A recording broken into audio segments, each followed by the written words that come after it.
ሰላም ጤና ይስጥልን አድማጭ ተመልካቾቻችን ሰኔ 17 2017 ዓ.ም የተለያዩ መረጃዎችና ዘገባዎችን ይዤ መጥቻለሁ። በዚህ ሰዓት ከምነግራችሁ መረጃዎች መካከል በተለያዩ አካባቢዎች የተደረጉ ያሉ አውደ ውጊያዎችን በተመለከተ ዝርዝር መረጃዎች ይዣለሁ። በተፈጸመ ድንገተኛ ጥቃት ወታደራዊ አዛዦችን ጨምሮ ከሰባት በላይ ተሽከርካሪዎች ጉዳት ደርሶባቸዋል ተብሏል። ጥቃቱ ከፍተኛ ነው ተብሏል። ይህንን በተመለከተ ዝርዝር መረጃ የማደርሳችሁ ይሆናል። እንደዚሁም ደግሞ በዚህ ሰዓት ከያዝኳቸው መረጃዎች መካከል የኢትዮጵያ የጦር አውሮፕላኖች የሆኑ በአፋር ቀጠና ቅኝት ሲያደርጉ ውለዋል ተብሏል። እስከ አሰብ ጫፍ ድረስ ባሉ የኢትዮጵያ አዋሳኝ አካባቢዎች ነው እንቅስቃሴ ሲያደርጉ የዋሉት። ከዚህ ጋር በተያያዘም እንደዚሁ የማደርሳችሁ መረጃ ይኖራል። የተለመዱ የግንባር መረጃዎችን በቅደም ተከተል እየተከታተላችሁ እናንተም ሀሳብ አስተያየት ኖራችሁ ጥቆማ ዜና ጂሜል ዶት ኮም እንዲሁም ደግሞ በተለያዩ ማህበራዊ ሚዲያ መልእክት መላላኪያ መንገዶች ሀሳብና አስተያየቶችን ልታደርሱ ትችላላችሁ። ይህን እያደረጋችሁ ስለሆነ ብዙዎቻችሁ በእጅጉ ነው የማመሰግነው። እንግዲህ በዚህ ሰዓት በርከት ያሉ የግንባር መረጃዎችን ነው ያዝኩት። እነዚህን የግንባር መረጃዎች እየተከታተላችሁ በቅደም ተከተል አብራችሁን ከቆያችሁ በርካታ ዕለታዊ ሁኔታውን በተመለከተ ግንዛቤዎችን ትወስዳላችሁ፣ በርካታ መረጃዎችንም ታገኛላችሁ። ይህን እያደረጋችሁ አብራችሁ እንደምትቆዩ ተስፋ አድርጋለሁ። በአባይ ግድብ ዙሪያም እንደዚሁ ጥቃት ተፈጽሟል። ታጣቂዎቹ ከብሉ ናይል ሱዳን ቀጠና የመጡ ናቸው ተብሏል። ከዚህ ጋር በተያያዘም እንደዚሁ ዝርዝር መረጃ አደርሳችኋለሁ። ወደ ራያ አላማጣ፣ ራያ ቆቦ፣ አቸፈር በሁሉም አካባቢዎች ወደ ወሎም፣ ጎጃም፣ ጎንደርም የተለያዩ አካባቢዎች መረጃዎችን አደርሳችኋለሁ። በተለይ ጎንደር አካባቢ በርከት ያሉ መረጃዎች አሉ። በዛሬው የመረጃ ጊዜ እነዚህን እያተከታተላችሁ አብራችሁ እንድትቆዩ ነው የምጋብዘው። ከመረጃዎቹ በፊት እንግዲህ በርካቶቹ በተለይ በፍርድ ቤት ጉዳይ መረጃዎችን የምትከታተሉ አድማጭ ተመልካቾቻችን በትናንትናው ዕለት ጠቅላይ ሚኒስትር አብይ አህመድ ከመንግስትና ከግል ሚዲያ ተወካዮች ጋር በነበራቸው ስብሰባ ላይ የጋዜጠኛ ስዩም ተሾመን በመንግስት ቴሌቪዥን ስክሪኖች ከተመለከታችሁ በኋላ አንዳንድ ቀልድ አዘል ጥቆማዎችን እያደረሳችሁ ነበር። ጋዜጠኛ ስዩም ተሾመ በሚሰራበት ሚዲያ በእስር ላይ የሚገኙ የፖለቲካና የሕሊና እስረኞችን በተመለከተ በፍርድ ቤት የተያዘውን ጉዳይ በመተላለፍ ተጠርጣሪዎቹ ላይ ብይን በመስጠትና የፍርድ ሂደቱን እንደዚሁ በማደናቀፍ ጭምር የስም ማጥፋት በመፈጸም እነ ዮሐንስ ቧያለውና ክርስቲያን ታደለ አቤቱታ ክስ አቅርበውበታል በፍርድ ቤቱ። ይህንን ተከትሎ ፖሊስ በተከታታይ ፈልጌ ያጣሁት የሚል ምላሽ ሰጥቷል። ይህም በፍርድ ቤቱ መነጋገሪያና የፍርድ ቤቱም እንደዚሁ ፍርድ ቤቱ የተፈተነበት የፍትህ ስርዓቱ ከግለሰቦች በታች እንደሆነ ያሳየበትና ፖሊስም በመንግስት በሚደግፋቸው ሰዎች ላይ ምንም ሚና እንደሌለው እያሳየ ነበር። ጉዳዩ በቀላሉ የሚታይ አይደለም። እንግዲህ ማንም ሰው በህግ እኩል ነው ቢባልም ፍርድ ቤት ስዩም ተሾመ መቅረብ አልቻለም። ፖሊስ 5 ጊዜ ፈልጌ አጥቻለሁ ብሎ ነው ያልቀረበው። በወቅቱ እንግዲህ ተከሳሾቹ ጋዜጠኛው ስራውን እየሰራ ነው፣ መሀል ከተማ ነው ያለው፣ በመንግስት እየታጀበ ነው የሚንቀሳቀሰው፣ እንዴት ታጡታላችሁ ብለው ተደጋጋሚ ጥያቄዎችን ቢያቀርቡም የሰማቸው የለም። ብዙዎቹ እንግዲህ ትናንትና ተመልክተነዋል ፖሊስ የሚፈልገው ከሆነ በሚል ቀልድ አዘል ግን መሰረታዊ የሆኑ አስተያየት ሲሰጡ ተመልክቻለሁ። ያው እንግዲህ ድሮም ስዩም ጠፍቶት አይደለም፣ ለፌዴራል ፖሊስም ወይም ደግሞ ለሌሎቹ የፖሊስ አባላት ስዩም ጠፍቶ አይደለም አድራሻው። ስዩም ግን የጠቅላይ ሚኒስትሩ የገጽታ ግንባታ ከሚሰሩ ጋዜጠኞች መካከል አንዱ ስለሆነ በመንግስት ልዩ ጥበቃ ከሚደረግላቸው መካከል የሚገኝ ነው። እሱም አቋም ወስዶ የሚሰራበት ነው። ከዚህ አንጻር እንግዲህ ማንም ሰው የጠቅላይ ሚኒስትሩ የገጽታ ግንባታ ላይ ወይም ደግሞ የጠቅላይ ሚኒስትሩ ደጋፊ ከሆነ በህግ የማይጠየቅም ከህግ በላይ ነው የሚለውን ግን እያሳየ ነበር የፍርድ ሁኔታው። ወደ መረጃዎቹ ሄዳለው። ወደ መረጃዎች ሲሄድ እንደ ኢትዮጵያ ተዋጊ የጦር አውሮፕላኖች ወታደራዊ ቅኝት አድርገዋል የሚል መረጃ ነው። ዛሬ ሰኔ 17 2017 ዓ.ም እኩለ ቀን ላይ የተዋጊ የጦር አውሮፕላኖች ተከታታይ በረራና ቅኝት አድርገዋል ተብሏል። በኢትዮጵያ አፋር አካባቢ የወጡ መረጃዎች እንደሚጠቁሙት በሁለት ዙር ጥንድ በመሆን አውሮፕላኖቹ ቅኝት አድርገዋል። ዝቅ ብለው ሲበሩ ተመልክተናል ብለዋል። በሰመራ የአፋር ክልል ዋና ከተማ ሎጊያ አድርገው የሰሜኑን አቅጣጫ ይዘው እስከ ቡሬ ማንዱራ ተብሎ የሚጠራው ጫፍ ድረስ በረራ አድርገዋል ነው ያሉት። ከዚህ ጋር በተያያዘ እንግዲህ ለወታደራዊ ቅኝት ተንቀሳቅሰዋል የተባሉትን አውሮፕላኖች በተመለከተ ከኢትዮጵያ አየር ኃይልም ሆነ ከሌላው ከኤርትራ በኩል እንዲሁ ደግሞ ከሚመለከተው አካል እስካሁን በጉዳዩ ላይ የተገለጸ ነገር የለም። ሆኖም ግን ዛሬ እኩለ ቀን ላይ ጥንድ ሆነው አውሮፕላኖቹ በረራ ሲያደርጉ ነበር ተብሏል። የዓይን እማኞቹ ጉዳዩን በኢትዮጵያና በኤርትራ መካከል የተጋጋለ ከመጣው ውጥረት ጋር ያያይዙታል። በዚህ ምክንያት ሊሆን ይችላል የአየር ቅኝት እየተደረገው ብለዋል። ቀደም ብሎ ይላሉ የመረጃ ምንጮቹ፣ ቀደም ብሎ ኤርትራ በአሰብ ቀጠናዎች ጸረ አውሮፕላንና ጸረ ድሮን መሳሪያዎችን መትከሏንም እንደዚሁ አስታውሰው ጉዳዩ ከዚህ ጋር እየተያያዘ ይሆናል ብለዋል። እንግዲህ ሰሞኑን በኤርትራና በኢትዮጵያ መካከል አሰብና ቀይ ባህርን በተመለከተ ያለው የቃላት ጦርነት፣ የባለስልጣናት ማስጠንቀቂያ፣ በተለይ ፊልድ ማርሻል ብርሃኑ ጁላ ከሁለት ቀናት በፊት ቀይ ባህርን የሚጠብቅ ሰራዊት እየገነባን ነው የሚለው ጉዳይ እና ከአሜሪካ የባህር ኃይል አዛዥ የአፍሪካ ተወካይ ጋር የነበረው ውይይት ስጋቱን ጨምሮታል ነው እየተባለው። እንግዲህ ወታደራዊ መሳሪያውና ወታደራዊ መሳሪያዎችም እንደዚሁ እየተከማቹ ነው። በአፋር አካባቢ ዘመናዊ ጦር መሳሪያዎች እየተከማቹ ነው፣ ሰራዊት እየተከማቸ ነው። ይሄ ግን ጥሎ የሚፈረጥጥ ነው የሚል እንደዚሁ ንግግር ማድረጋቸው ፕሬዚዳንት ኢሳያስ አፈወርቂ ይታወቃል። ባለፈው ግንቦት ላይ በተከበረው የኤርትራ የነጻነት በዓል ላይ ነው ኢሳያስ አፈወርቂ የተናገሩት። ከዛ አስተያየት በኋላ በተለይ ኦሮሞማ የሚለው አስተያየታቸው በርካታ የኦሮሞ ፖለቲከኞችን ምላሽ እንዲሰጡበት ያደረገ ነው። ዛሬ በዚህ ቀጠና ቅኝት ያደረጉት የኢትዮጵያ አየር ኃይል ንብረት የሆኑት የጦር አውሮፕላኖች ከደብረ ዘይት መነሻቸውን እንዳደረጉ የመረጃ ምንጮቹ ይህንን ገልጸዋል። ወደ ሌሎች መረጃዎች ሄዳለሁ። የአድማ ብተና አባላት ከስምሪት ቀጠናቸው በመውጣት በአማራ ክልል በተለያዩ አካባቢዎች ፋኖን ተቀላቅለዋል ተብሏል። በዛሬው ዕለት እንኳ የ33ኛ ዙር 25ኛ ሻለቃ ሁለተኛ ሻምበል አባላት የነበሩ የአድማ ብተና አባላት ከነትጥቃቸው ወደ ፋኖ ተቀላቅለዋል። ሰሞኑን በተከታታይ በተለያዩ አካባቢዎች ፋኖን የሚቀላቀሉ የአድማ ብተናና የመከላከያ ሚሊሻ አባላት ቁጥራቸው እየጨመረ ነው። በተመሳሳይ በማዕከላዊ ጎንደር ጭልጋ ወረዳም እንደዚሁ ቁጥራቸው 12 ይሆናል የተባሉ የሚሊሻ አባላት እንደዚሁ ከስምሪት ቀጠና መውጣት ወደ ፋኖ ተቀላቅለዋል። ልዩ ስሙ ዳንጉራ ተብሎ በሚጠራ አካባቢም የሚሊሻ አባላት ወይን ማድረጋቸውን ነው መረጃዎች የሚያሳዩት። ሌላው አዘዞ ሎዛ ማርያም ጉብሪ ተብሎ የሚጠራው አካባቢ የነበረውን ውጊያ በተመለከተ ተጨማሪ መረጃ ደርሶኛል። እንደ መረጃው ከሆነ የጨበጣና የጅበጅ ውጊያ ተደርጓል። የቦምብ ጥቃትም ተፈጽሟል፣ በተለይ በአድማ ብተና ካምፕ ላይ። በዚህም እንግዲህ ለ30 ደቂቃ በቆየው ጥቃት ከፍተኛ ወታደራዊ ኪሳራ ደርሷል። በምሽጉ ላይ በርካታ ቦምብ ተወርሯል ነው እየተባለው። በዚህም ከፍተኛ ጉዳት ደርሷል። ጉብሪት ካምፕ ላይ በሳምንት ለሁለተኛ ጊዜ በተፈጸመው ጥቃት የወታደራዊ አዛዥ የአድማ ብተና ማለት ነው ጨምሮ በርካታ የአድማ ብተና አባላት ጉዳት ደርሶባቸዋል ነው ያሉ። በአማራ ፋኖ ብሔራዊ ኃይል የቴዎድሮስ 5ኛ ኮር ቃል አቀባይ እንደገለጸው ጥቃቱ የተፈጸመው በታድሎ በወንድማማቾች በአዘዞ ድማዛ 3 የብርጌዶች እንደሆነ ነው ለማወቅ የተቻለው። ወደ ራያ የሚወስደን መረጃ ላስከትል። ራያ አለማጣ ዙሪያ ራያ ባላ ተብሎ የሚጠራው ወረዳ አንድ ታዳጊ በህወሓት ታጣቂዎች ተገድሏል ተብሏል። ትናንትና መሻሽ የተገደለው ታዳጊ በህወሓት ታጣቂዎች ነው የተገደለው። ከመገደሉ በፊት የህወሓት ታጣቂዎች በአካባቢው ሀድጊ ወይ ደግሞ እያሉ አጸያፊ ስድብ እንግዲህ ማንነት ተኮር አጸያፊ ስድብ ሲሳደቡ ነበር። ይህን ሲሳደቡ በኋላ ግን ጥቃት ፈጽመው ይህን ወጣት ገድለዋል ተብሏል። ወደ ጠገዴ የሚወስድን መረጃ ላስከትል። ጠገዴ ግጨውና ጎቤ ተብሎ በሚጠሩ ቦታዎች በቤተክርስቲያን አቅራቢያ ተኩስ ነበር ተብሏል። በፋኖና በአካባቢ ሚሊሻዎች መካከል በነበረው ተኩስ ጉዳት ደርሷል። ከቤተክርስቲያኑ ባሻገር በአካባቢው እንደዚሁ ለሰዓታት የቆየ ውጊያ ተቀስቅሶ በትንሹ 16 የሚሊሻ አባላት ሲሞቱ በፋኖ በኩልም 5 እንደዚሁ በዚህ ውጊያ ህይወታቸው አልፏል ተብሏል። በአካባቢው ከፍተኛ ጉዳት ነው ያስከተለው ተኩሱና ውጊያውን የተባለው። ቤተክርስቲያን አካባቢ የነበረው ውጊያ ተስፋፍቶ ወደ መንደሮችም ጭምር ሄዶ ነበር የሚሉት ንጹሐንም እንደዚሁ በዚህ ውጊያ ስለመገደላቸው ተገልጿል። ቁጥራቸው ነው ያልታወቀው።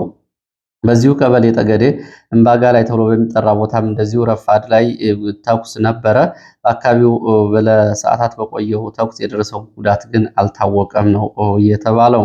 ወደ ራያ ቆቦ ስንመለስ ራያ ቆቦ ዛሬ ጠዋት 12 ሰዓት ጀምሮ እስከ 8 ሰዓት የቆየ የከባድ መሳሪያ ድብደባ ነበር። ይህንን ሰምተናል ብለዋል የአካባቢው ዓይን እማኞች። በተለይ አማያ ተብሎ በሚጠራው ቦታ እንዲሁም ደግሞ ሸወይ ማርያም ተብሎ በሚጠራው ቦታ ድረስ ተከታታይ የከባድ መሳሪያ ድብደባ ይደረግ ነበር ብለዋል። ድብደባዎቹ ከሁለት ቦታዎች ነው እየተደረጉ የነበረው። የመንግስት ወታደሮች አንደኛ አባርጎ ተብሎ ከሚጠራው አካባቢ፣ ሁለተኛው ደግሞ አራዶም ተብሎ ከሚጠራው ወታደራዊ ካምፕ ወደ ደጋማው ወደ አማያና ሸዊ ቀጠናዎች ተከታታይ ድብደባ ሲያደርጉ ነበር። በእነዚህ አካባቢዎች እንደዚሁ የአጸፋ ምላሽም ተሰጥቷል ተብሏል። በአጸፋ ምላሽም ሆነ በተፈጸመው ከባድ መሳሪያ ድብደባ የደረሰው ጉዳት ግን በዝርዝር አልታወቀም ተብሏል። ሌላው ወደ አቸፈር የሚወስደን መረጃ ላስከትል። አቸፈር ቁንዝል አቅራቢያ እንደዚሁ ዳርፉር ዝቸር ተብሎ በሚጠራ ቦታ ላይ በሚገኝ ወታደራዊ ካምፕ ላይ እንደዚሁ የሞርተር ጥቃት መፈጸሙን ፋኖ ገልጿል። እንደ ፋኖ ገለጻ ከሆነ የሞርተር ጥቃት እና ድብደባውን ተከትሎ ወታደራዊ ኪሳራ ደርሷል። ከሌላ ሳንከራ ተብሎ ከሚጠራ ቦታም እንደዚሁ ኃይል በማምጣት የመንግስት ወታደሮች ያጸፋ ምላሽ ሰጥተዋል። የዙ 23 እና የድሽቃ ድብደባ አድርገዋል። በአጸፋዊ ምላሽ የደረሰው ጉዳት ግን አልታወቀም ተብሏል። በካምፑ ላይ በተፈጸመው የሞርተር ጥቃት ግን በርካታ ወታደሮች ሙትና ቁስለኛ ሆነዋል ነው የተባለው። ወደ ደቡብ ወሎ ምዕራብ ወረዳዎች መሀል ሳይንት ስንሄድ መሀል ሳይንት ወረዳ ወዥር ተብሎ በሚጠራው ቀበሌ ከ30 በላይ መኖሪያ ቤቶች በእሳት እንዲወድሙ ተደርገዋል። በመኖሪያ መንደሮቹ ላይ የእሳት ቃጠሎ ያደረሱት የሚሊሻና የመከላከያ አባላት በጥምረት ነው ብለዋል።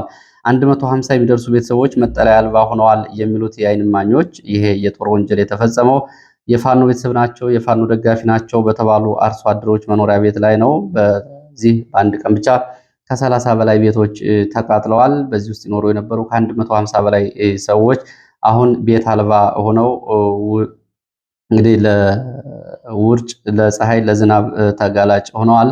ይሄ ግልጽ የጦር ወንጀል ነው የሚሉት የዓይን እማኞች የፋኖ ደጋፊ ናቸው በሚል የፋኖ ቤተሰቦችን የፋኖ አባላትን በዚህ ሁኔታ ማንገላታቱ ቀጥሏል ተብሏል። በርካታ የቀንድና የቁም እንስሳትም እንደዚሁ ተነድተው ተወስደዋል። የፋኖ ቤተሰብ የተባሉ አርሶ አደሮች በየአካባቢው ከፍተኛ ስቃይ እየተፈጸመባቸው ነው የሚገኘው። ስቃዩም ከዕለት ወደ ዕለት እየበረታና እየጨመረ መጥቷል ተብሏል። ሌላው ከሱዳን ጦርነት ሸሽተው ወደ ኢትዮጵያ ድንበር በመተማ በኩል የገቡ ኢትዮጵያውያን በኢሚግሬሽን በኩል በደል እየተፈጸመብን ነው ብለዋል። በኢትዮጵያውያኑ የሱዳን ጦርነት ሸሽተን ወደ ሀገራችን ለመግባት ብንሞክርም በድንበር ላይ የሚገኘው ኢትዮጵያ ኢሚግሬሽን መተማ የሚገኘው ኢሚግሬሽን ሰነዶችን አልሰጥም ብሎ በመከልከሉ ለከፋ ችግር ተጋልጠናል። በአካባቢው የሚገኝ የስደተኞች ድርጅት እነዚህን ከሱዳን ተፈናቅሎ የመጡ ኢትዮጵያን ለመቀበል ፈቃደኛ ቢሆንም በአካባቢ የሚገኙ ኢሚግሬሽን ባለስልጣናት ግን ፈቃደኛ አልሆኑም ሰነዶችን ለመስጠት። በዚህ ምክንያት ተቸግረናል። የሚመለከተው አካል መፍትሄ ሊሰጠን ይገባል። ከሱዳን በርካታ ኢትዮጵያን ተፈናቅለው በአስቸጋሪ ሁኔታ ውስጥ ነው የሚገኙት። አሁን ደግሞ ሰነዶችን ባለመስጠታቸው ወደ ሀገር ውስጥ ለመግባት ተቸግረናል። ደግሞ በስደተኛ መጠለያ ጣቢያም ገብተን ድጋፍና አገልግሎት እንዳናገኝ ተደርገናል።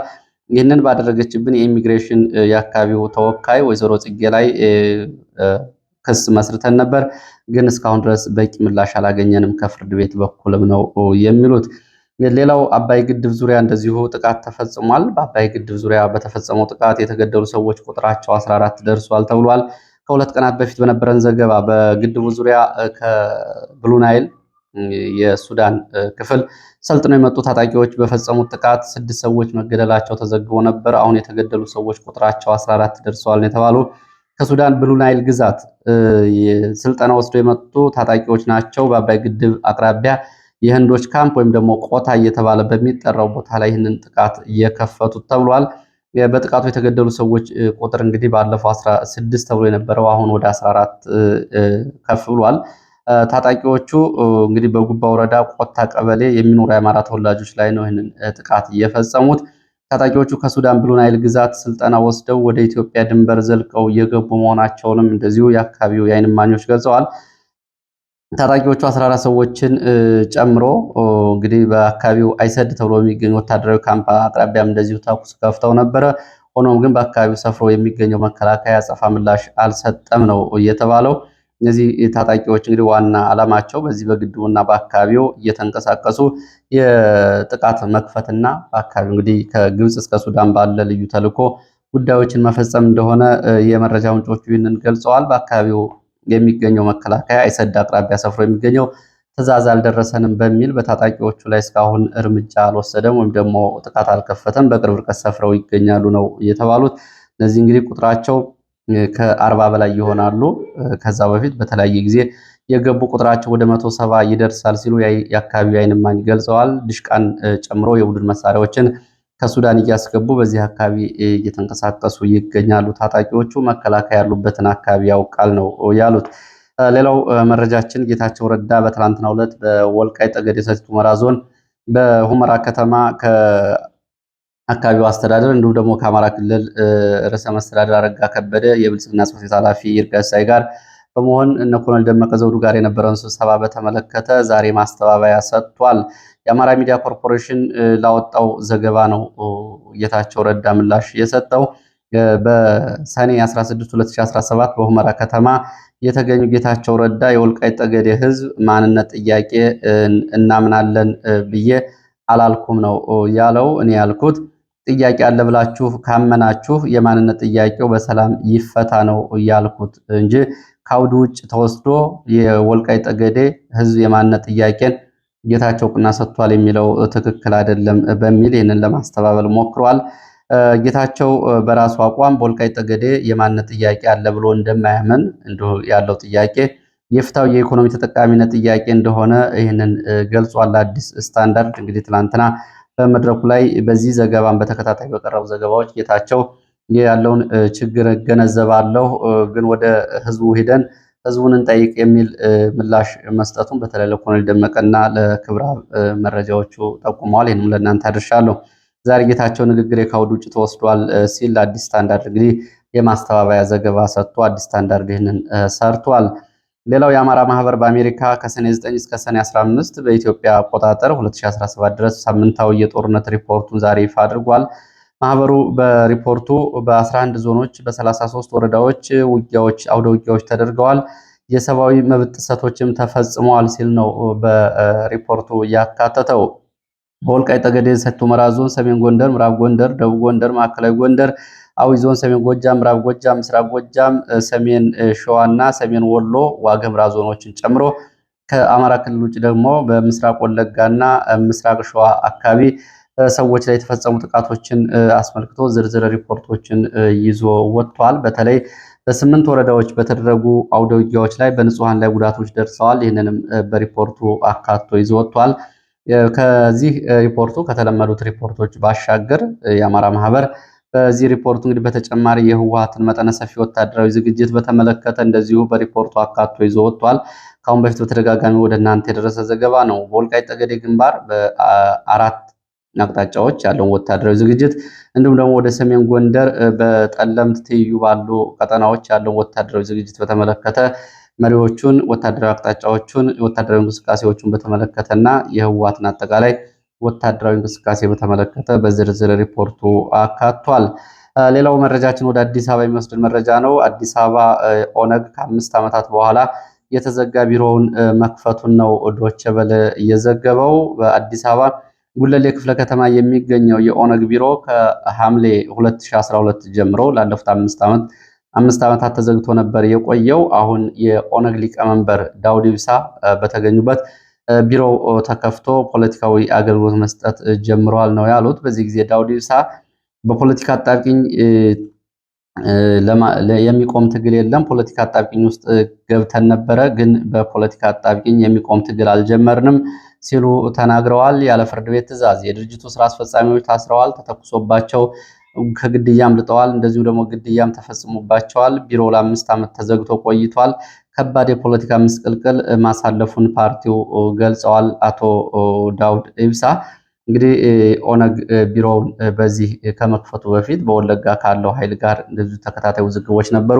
የትኛው ኦነግ ተብሎ እንደሚጠራ ጭምር እንግዲህ ብዙ የሚያግባባ ጉዳይ የለም። አንዳንዶቹ የኦሮሞ ነጻነት ሰራዊት፣ አንዳንዶቹ ኦነግ፣ አንዳንዶቹ ኦነግ ሸኔ በሚል እንግዲህ ኦነግ ከተመሰረተ ጀምሮ ባለፉት 45 ዓመታት ወደ 17 የሚደርሱ ድርጅቶች ተከፋፍሎ ነው የሚገኘው። ከዚህ ውስጥ እንግዲህ በዋናነት ኦነግ የሚባለውን እኔ ነኝ የሚመራው በሚል ዳውድ ኢብሳ ከአሁን በፊትም በኤርትራ ትጥቅ ትግል ሲያደርጉ ነበር።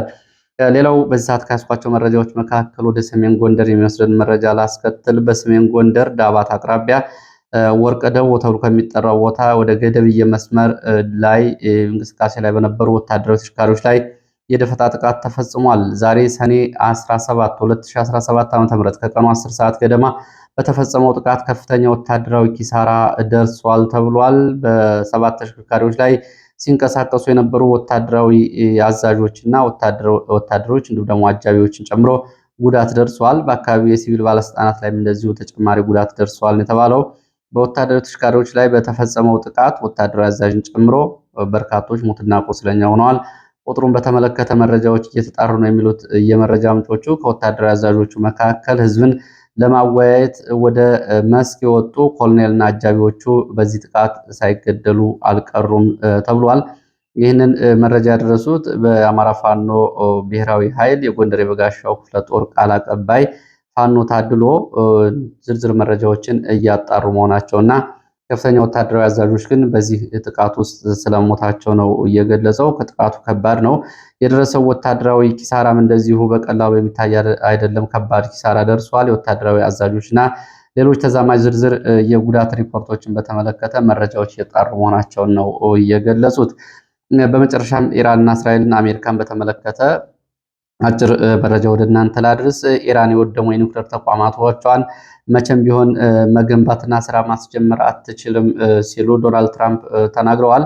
ይህንን ዶናልድ ትራምፕ የተናገሩት የኢራን ባለስልጣናት የኒውክሌር ተቋማቶቻቸውን በአስቸኳይ ስራ ለማስጀመር እንቅስቃሴ እናደርጋለን ማለታቸውን ተከትሎና ለሰጡት መግለጫ ምላሽ ነው። ኢራን እንግዲህ የተጎዱ ተቋማትን በፍጥነት ወደ ስራ አስገባለሁ ስትል ነው የገለጸችው። ዶናልድ ትራምፕ አብረው ጨምረው እንግዲህ ቻይና ከኢራን ነዳጅ መግዛት ትችላለች ሲሉም ተናግረዋል። ከማዕቀቡ ጋር የተያያዘ ንግግር መሆኑ ነው። ተኩስ አቁሙ ተጥሷል። እንግዲህ ዛሬ ማለዳ ዶናልድ ትራምፕ ሁለቱም የተኩስ አቁም መስማማታቸውን ገልጸው ለ12 ቀናት የነበረው ጦርነት ቆሟል፣ ተስማምተዋል የሚል በማህበራዊ ሚዲያ መረጃ ማሰራጫቸው ከገለጹ በኋላ የተኩስ አቁሙ ተጥሷል። ይሄ የሆነው ደግሞ በማለዳ ኢራን በእስራኤል ከተሞች ላይ የሮኬት ድብደባና ጥቃት ማድረሷን ተከትሎ የእስራኤል ወታደራዊ አዛዥ በኢራን ላይ የአየር ድብደባ እንዲፈጸም ትዕዛዝ መስጠታቸውን ተከትሎ ነው የተኩስ አቁሙ የተጣሰው። የተኩስ አቁሙ መጣሱን ተከትሎ እስካሁን በአሜሪካ በኩል እስካሁን የተገለጸ ነገር የለም። እንግዲህ የአሜሪካ ፕሬዚዳንት ዶናልድ ትራምፕ ስምምነት አድርገዋል። ሁለቱም ሀገራት እንኳን ደስ ያላችሁ፣ እስራኤልን እግዚአብሔር ይባርክ፣ አሜሪካን እግዚአብሔር ይባርክ፣ ኢራንንም እግዚአብሔር ይባርክ፣ እንዲሁም ደግሞ ሌላውንም ዓለም እግዚአብሔር ይባርክ የሚል መልእክት ካስተላለፉ በኋላ የተኩስ አቁሙ ተጥሶ የሮኬት እና የሚሳኤል ድብደባዎች መፈጸማቸው ነው መረጃዎች የሚያሳዩት። ለዚህ ሰዓት ያሰባሰብኳቸው መረጃዎች እነዚህ ናቸው። ስለተከታተላችሁ በእጅጉ አመሰግናለሁ። በሌላ ተመሳሳይ መርሃ ግብር እስከምንገናኝ መልካም ጊዜ